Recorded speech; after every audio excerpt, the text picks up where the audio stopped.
I'm Mindy. Welcome back to my channel. Today I'm doing my August wrap-up. I read 14 things in August, which is very impressive.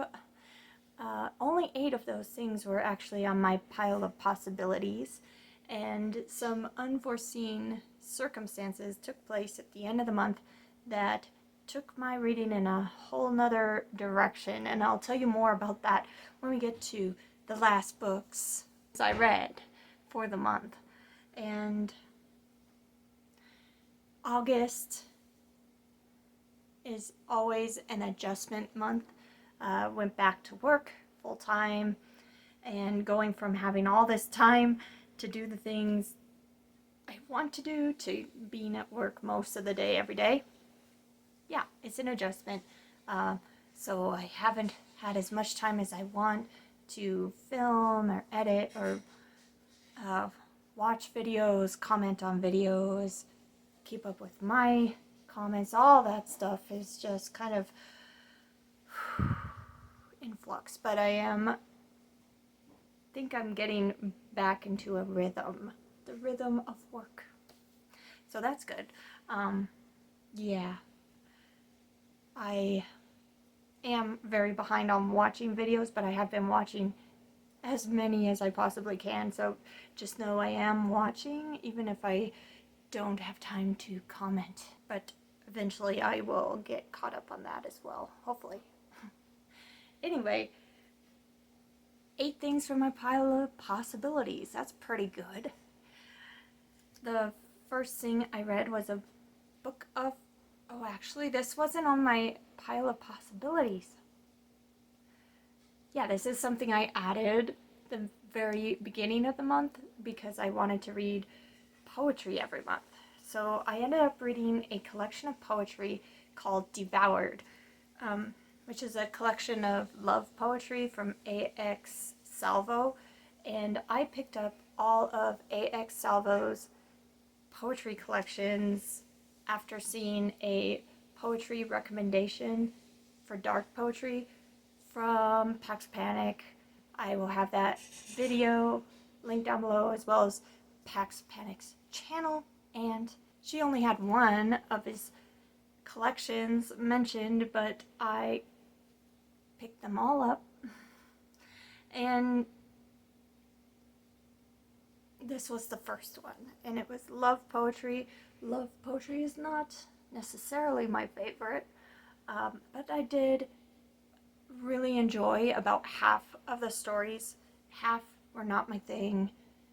It came down to I wasn't really into the lovey-dovey stories, and I was very interested in like the darker, more painful parts of love, like loss and grief and longing, that kind of thing. Who knew? But overall, you know, if half the stories are 3 stars, half are 5 stars, I gave it a 4 stars, and I think that's fair. And I look forward to reading some more of those collections from A.X. Salvo. I also read 3 books for review this month, and I have full reviews for all 3 of these next books. I'll have the reviews linked down below, so you can see my full thoughts on them. Those are, should be no spoilers, but more in-depth thoughts.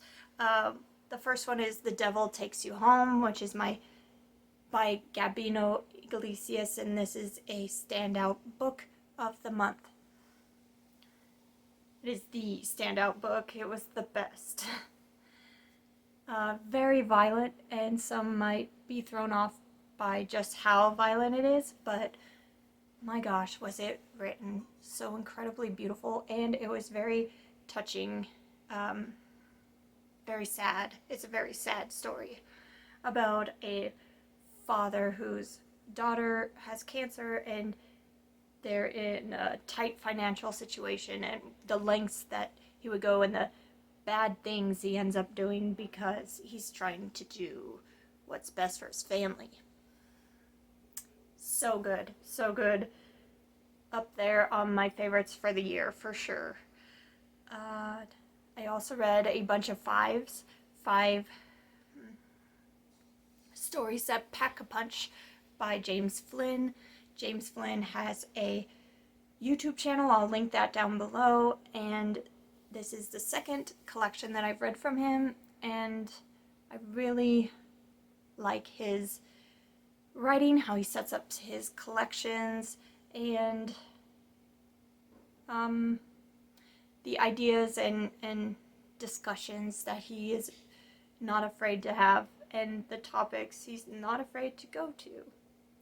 Love it, love it. I gave that one 4 stars. And then I also read Stay Awake by Megan Goldin, and this is the second book I've read and reviewed on this channel by Megan Goldin. This one was about a woman who forgets everything from the last 2 years every time she falls asleep.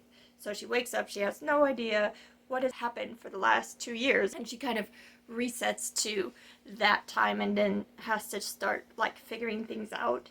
And she slowly gets clues and has writing all over her to try to remember things. They're a little bit hard to decipher at first, and eventually it all comes together. It's a lot of fun, if not slightly repetitive and confusing, since she's starting over every single day. It does get repetitive at times, and there's different timelines going on, and could be complex to try to keep track of when we are. Otherwise, a really fun, fast thriller that kept me invested all the way through. I finished an audiobook for 11/22/63 by Stephen King about time travel, a man who time traveled to stop the Kennedy assassination. I really liked the time travel elements. I enjoyed what he did in the past, how that changed the future. There were a lot of great parts in this story, but there were also some that I thought were unnecessary or not as engaging or entertaining. I could have done without the entire love story, but you know, maybe that's just me. In the TV miniseries, I didn't mind it at all, so yeah, maybe it's just me. But overall, pretty good. I gave it 4 stars. Might have been 3.5, rounded up. Okay, and next I finished a book that I started a long time ago, and that was The Vampire Lestat by Anne Rice. This is the second book in the Vampire Chronicles, and this is all about Lestat's story. The first story was kind of saying how awful Lestat is, and then this one, Lestat's telling his side of things. This was really good. I am really enjoying this series, and I look forward to reading Queen of the Damned soon. I gave it, what did I give it? 4 stars. Okay, then I listened to the audiobook for Hyde by Kiersten White. This book has had mixed reviews, and I'm kind of in the middle, which is not typical. Usually people seem to love it or hate it. I can see both sides. There were some things that seemed a little like they didn't quite add up, and some of the scenes I would have liked to see on screen, or, you know, in words, like show not tell. A lot of stuff was told or inferred, and with an adult horror book, like, more could have been on the page. But there was one scene that was on page, and that was pretty darn good. Yeah, there was, I thought, a really brutal scene that was actually shown, and that one had me shook, that's for sure. I thought it was a really good premise, and I liked what was actually happening in the story. I liked where it went as far as story goes. The characters did seem a bit young. Like, younger than in their 20s or late teens. With one girl having their first kiss and one boy not being able to look at girls. But I think it had some interesting messages in the story, and I did think it was a fun story, if not with its flaws. You know, it was flawed, there were some flaws, but it was fun. So I gave that one 3 to 3.5 stars, somewhere in there. And the last book from my pile of possibilities that I read was A Tale of Two Cities by Charles Dickens. This is only the second Charles Dickens story that I've read. I am really glad I decided to listen to the audio along with the book. So immersion reading. And I think that really helped me. Anytime I tried to read it without the audio, I got very confused very fast. So yes, it really helped me to get through it, to understand it, and I thought it was a really,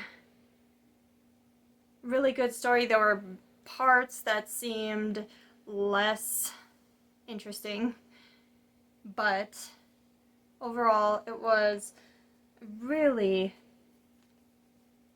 interesting look at class and also the justice system in Paris at this time. Was shocking. Yeah, so there was some really great things to be explored in this story, but it definitely looked a lot into like the differences between the classes, the poor and the rich, and also that anyone, despite class, could get in trouble with the law. The man in this story was arrested for being an immigrant, pretty much, not being from Paris, which is, like, that was shocking to me.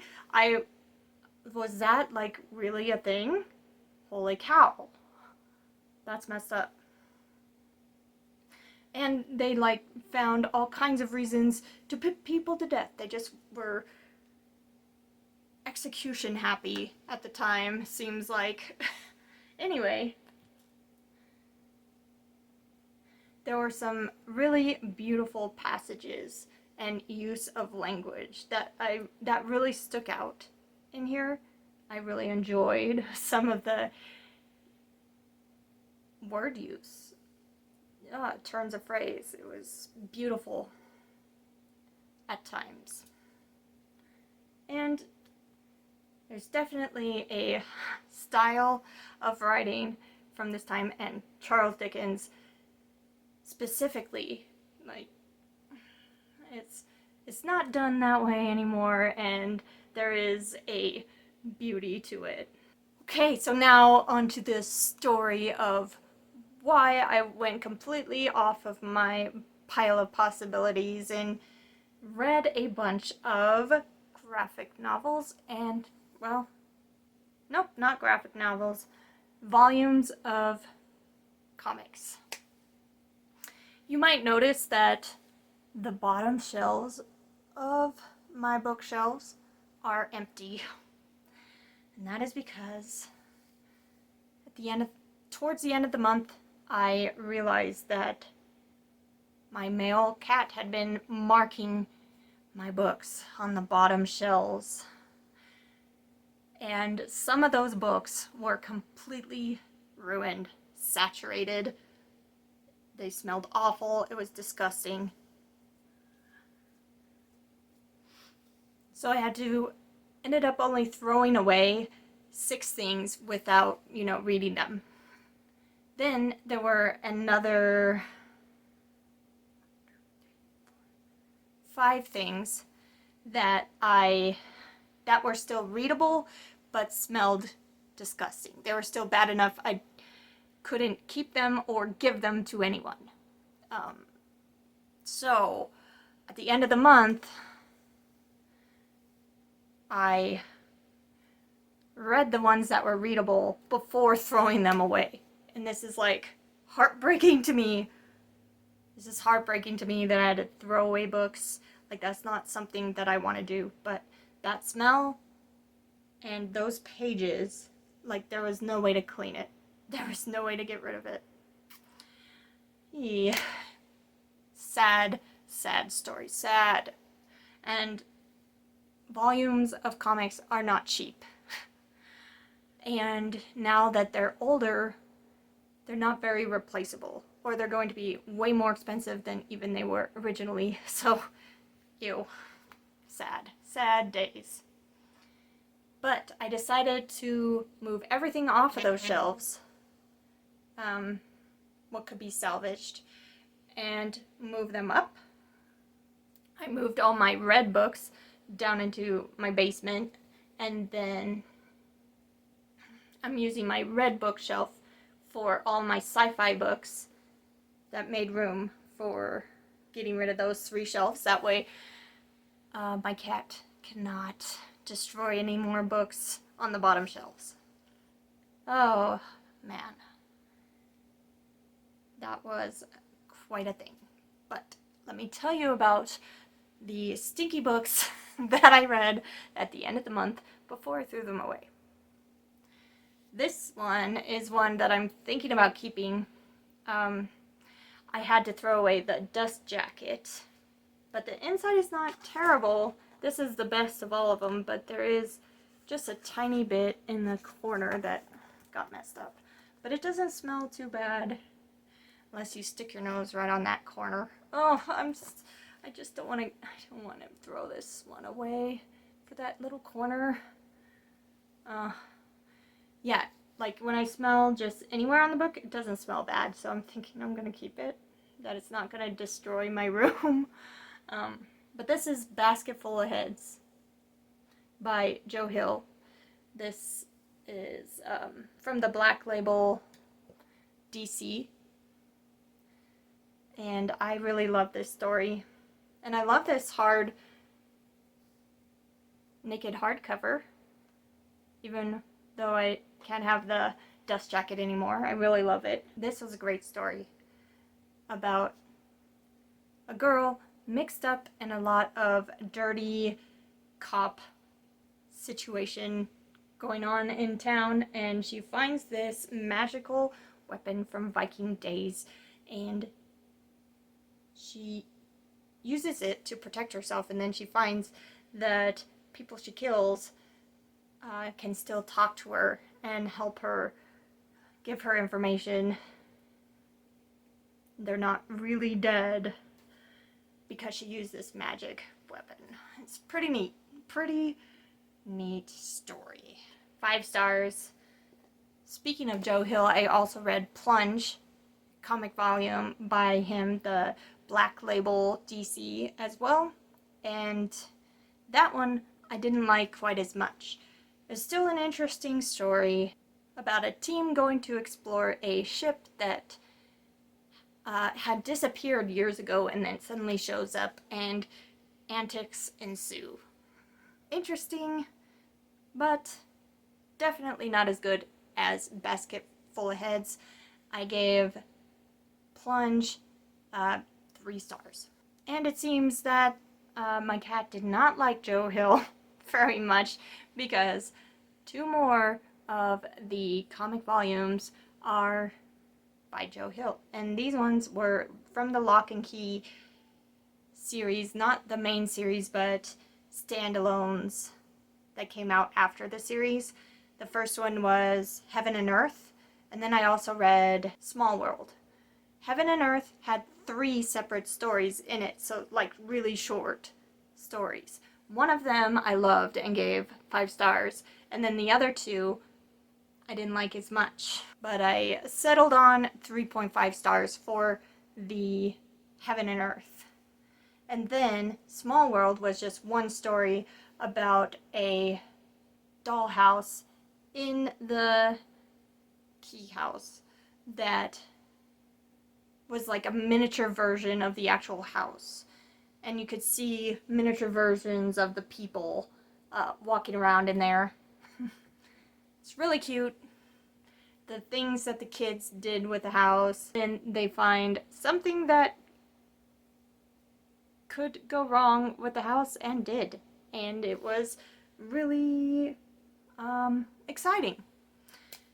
They left it unlocked and a spider crawled in, and in their big house, this spider was huge because it is to scale of what it would be inside the small house. Oh, it was very exciting. They had to fight the spider. Giant, giant spider. Yeah, that was creepy, creepy, creepy. I gave Small World 4 stars. Then we're down to 2, the last 2. So I read Saga Volume 2 by Brian K. Vaughn. Been meaning to read the second volume of Saga for so long, finally did because of these circumstances, and I really liked it. Not quite as much as the first volume, but yeah, it's still really good like I remember. I gave it 4 stars, and then the last comic volume I read at the end of the month was Monstrous Volume One. Very sad I had to throw that one away after I read it, but at least I got to read it first. It was, you know, the pages weren't stuck together. They weren't completely saturated. Oh, thank goodness. So I got to read it first. It was completely beautiful. It was the best art I've ever seen in a comic, and the style and the story was right up my alley. Monsters, steampunk, and dark, and just lovely. Love everything about that. And that was probably my second favorite read of the month. Monstrous Volume 1 by Marjorie Liu. And I gave that one 5 stars, obviously I loved it. So, The Devil Takes You Home, Monstrous Volume 1, and Basketfull Heads were my 5-star reads for the month. I love them a lot, and those are the 14 things I managed to read in August. Wish me luck adjusting to work and getting the weird smell out of this room, because it's an ongoing process. Let me know if you've read any of these books and what you thought of them, what was your favorite read of August, and I will be back very soon with another book-related video. Thanks. Bye.